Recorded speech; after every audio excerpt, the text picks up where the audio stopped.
Hi friends, please subscribe to Amravati Media and press the bell icon for more latest updates.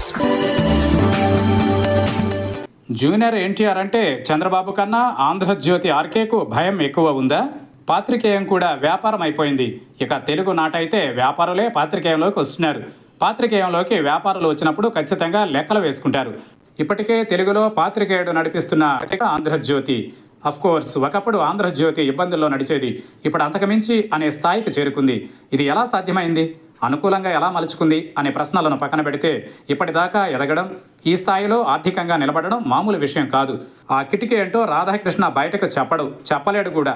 సరే, ఆ లోతుల్లోకి వెళ్లడం పక్కన పెడితే ప్రతి ఆదివారం తన ఆంధ్రజ్యోతి పత్రికలో కొత్త పలుకు పేరు మీద వర్తమాన రాజకీయ అంశాల మీద రాధాకృష్ణ తనదైన విశ్లేషణ చేస్తూ ఉంటారు. ఇక ఈ ఆదివారం కూడా 2 తెలుగు రాష్ట్రాల్లో రాజకీయ పరిస్థితులపై తనదైన మార్కు విశ్లేషణ చేశారు. ఎప్పటిలాగానే చంద్రబాబు నాయుడిని గొప్ప రాజకీయ నాయకుడిగా రాధాకృష్ణ అభివర్ణించారు. జాతీయ పార్టీ అధ్యక్ష స్థానాన్ని లోకేష్కి ఇవ్వాల్సిందేనని అల్టిమేటం జారీ చేశారు. ఇక ఆలస్యం చేయకూడదని, చంద్రబాబు నాయుడికి వయసు మీద పడుతోందని, కాకపోతే ఆయన ఆరోగ్యంగానే ఉన్నప్పటికీ అన్నీ బాగున్నప్పుడే లోకేష్కు బాధ్యతలు అప్పగించాలని రాధాకృష్ణ రాజకీయంగా రాటు తేలిపోయాడని, తన తండ్రిలాగా మొహమాటం పడడం లేదని, ఏదైనా సరే ఓపెన్గానే చెప్పేస్తున్నాడని, ఇక టీడీపీ భవిష్యత్తు మొత్తం లోకేష్ మీద ఆధారపడి ఉందని వచ్చే కాలాన్ని సైతం ఊహించి రాధాకృష్ణ చెప్పుకొచ్చాడు. జూనియర్ ఎన్టీఆర్ ఎక్కడ వచ్చి పార్టీని హైజాక్ చేస్తాడో, ఎక్కడ పార్టీ ముక్కలవుతోందోనని ముందుగానే భావించిన రాధాకృష్ణ నాయకత్వాన్ని డిసైడ్ చేశాడు. గతంలో ఇదే రాధాకృష్ణకు జూనియర్ ఎన్టీఆర్కు ఏదో విషయంలో విభేదాలు చోటు చేసుకున్నాయని, అప్పటి నుంచే రాధాకృష్ణ జూనియర్ ఎన్టీఆర్ అంటే కాస్త యావగింపు ప్రదర్శిస్తాడని పొలిటికల్ సర్కిళ్లలో ప్రచారం జరిగింది. అయితే దీనిపై అటు జూనియర్ ఎన్టీఆర్ కానీ ఇటు రాధాకృష్ణ కానీ క్లారిటీ ఇవ్వలేదు. అసలు వాళ్ళిద్దరి మధ్య ఏం జరిగింది, వాళ్ళిద్దరి మధ్య ఎందుకు వివాదం చోటు చేసుకుంది అనేది ఇప్పటికీ తెలియరాలేదు.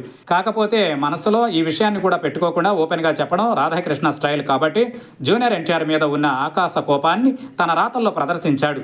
టీడీపీకి భవిష్యత్ నారా లోకేష్ అని ఓపెన్గానే చెప్పేశాడు. తెలంగాణ రాజకీయాల విషయానికి వస్తే గులాబీ సుప్రీం కుమారుడి మధ్య జరుగుతున్న విభేదాల గురించి అసలైన విషయాలు చెప్పాడు రాధాకృష్ణ. చెల్లికి అన్నకి విభేదాలు ఉన్నాయని, ఇప్పట్లో అవి తేలిపోవని, మొత్తానికి పార్టీలో తన స్థితి ఏంటో చెప్పాలని గులాబీ సుప్రీం కూతురు ప్రశ్నిస్తోందని రాధాకృష్ణ రాసుకొచ్చాడు. వాస్తవానికి ఇలాంటి పరిస్థితి టీడీపీలో ఒకవేళ ఉంటే రాధాకృష్ణ ఇలా రాసేవాడా? గులాబీ సుప్రీం కూతురును ప్రశ్నించినట్టే అతడిని కూడా క్వశ్చన్ చేసేవాడా? ఈ ప్రశ్నలకు మిగతా వారి కంటే రాధాకృష్ణ సమాధానం చెబితేనే బాగుంటుంది. ఆయన ఈ వ్యాసం మొదట్లో చెప్పినట్టు పాత్రికేయుల మాదిరిగానే ఉంటే బాగుంటుంది. ఒక రాజకీయ పార్టీకి గొడుగు పట్టి భజన చేస్తే ఇదిగో ఇలానే ఉంటుంది. అర్థం చేసుకున్న వాళ్ళకి అర్థమైనంత.